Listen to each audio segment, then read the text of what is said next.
Barito Putra mengusung misi tinggi menantang Bali United pada pekan kedua kompetisi BRI Liga 1 di Stadion Indomalk Arena Tangerang Sabtu besok. Raihan 3 poin menjadi pengobat kekecewaan usai dikalahkan Persib Bandung 0-1 pekan lalu. Untuk merealisasikan target tersebut, pelatih Jajang Nurjaman menegaskan timnya tidak boleh kehilangan fokus lagi. Yang pasti kami kehilangan 3 poin lawan Persib, kami tidak boleh terulang kesalahan yang dialami oleh kami. Sehingga kami semua sudah punya tekad untuk meraih poin pada pertandingan kali ini. Dan kesalahan-kesalahan tentunya cukup menyisakan teguran di 5 menit akhir. Dan itu semua sudah dievaluasi dan mudah-mudahan betul-betul ada perbaikan di pertandingan kedua nanti.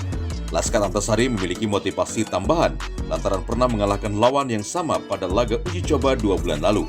Kala itu 2 gol Rafinha membuat Barito percaya pada skor 2-0.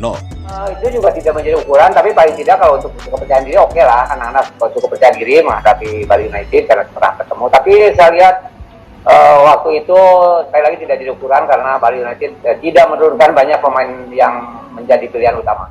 Mewakili pemain, bek kanan Barito Putra Amiruddin Bagaskava menegaskan seluruh pemain dalam kondisi full recovery dan siap tempur. Melihat komposisi Bali United yang dipenuhi pemain bintang, Bagas mengaku akan mewaspadai setiap pemain yang berpotensi merepotkan pertahanan Laskar Antasari. Dari Banjarmasin, Dirgantara, Kalsel, 1net.